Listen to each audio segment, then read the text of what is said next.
In 1979, American archaeologists uncovered ruins in Iran that revealed something extraordinary. Massive stone reliefs of soldiers from across dozens of nations, Babylonians, Egyptians, Greeks, even Indians, all carved into one palace wall. It wasn't just decoration, it was a statement. The Persian Empire was once so vast, so powerful, that it ruled over 40% of the world's population. At its height, the Persians commanded an empire stretching from the Mediterranean to India, an empire of kings, palaces, and wars that shaped the course of history. But how did it all begin? And why did it fall? The story starts in the 6th century BCE with Cyrus the Great. Unlike the brutal conquerors of his age, Cyrus was known for tolerance and strategy. When he captured Babylon in 539 BCE, he did something radical. Instead of enslaving the people, he freed them. The famous Cyrus Cylinder, now displayed in the British Museum, is considered the world's first declaration of human rights. Under Cyrus, Persia became more than just a kingdom. It became a vision of unity. From the deserts of Iran to the fertile lands of Mesopotamia, dozens of cultures were brought together under one flag. After Cyrus, his successors built on that foundation. Darius the Great turned the empire into a powerhouse. He built Persepolis, a city of monumental palaces and grand staircases, meant to impress both subjects and foreign visitors. But perhaps his greatest achievement wasn't architecture, it was administration.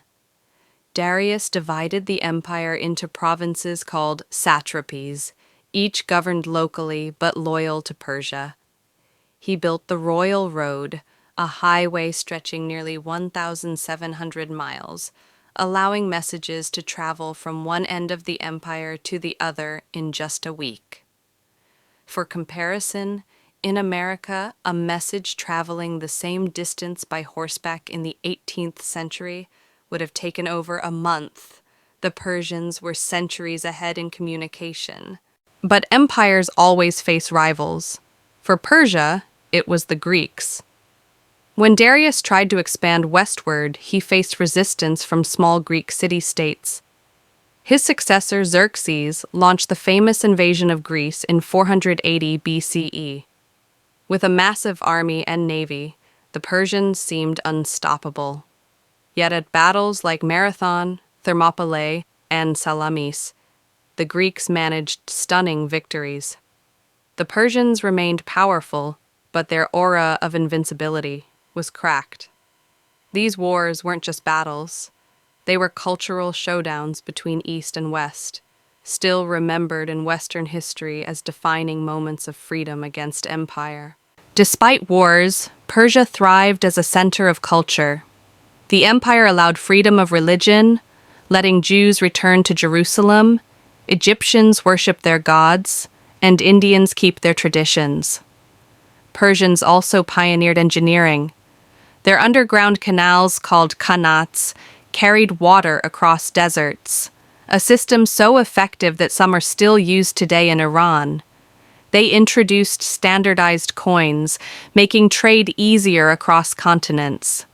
If Rome gave us roads and law, Persia gave us tolerance, infrastructure, and a model of empire that influenced Alexander the Great, Rome itself, and even modern governance. No empire lasts forever. After centuries of power, Persia grew weak from within. Corruption at court, heavy taxes, and rebellions in the provinces. Then came Alexander the Great of Macedonia. In 334 BCE, he invaded Persia with a smaller but fiercely disciplined army. Within a decade, he defeated the Persians in a series of battles, Granicus, Issus, and finally Gaugamela, where King Darius III fled and his empire collapsed. For centuries, Persia had been the superpower of the world, and in just 10 years, it was gone. Yet the Persian Empire never truly vanished. Its influence lived on in language, culture, and governance. Even the U.S. Constitution has echoes of Persian ideals of tolerance and human rights, from the palaces of Persepolis to the symbol of Cyrus as a liberator. The Persian Empire remains one of the greatest civilizations ever to rise, and one whose legacy continues to shape our world today.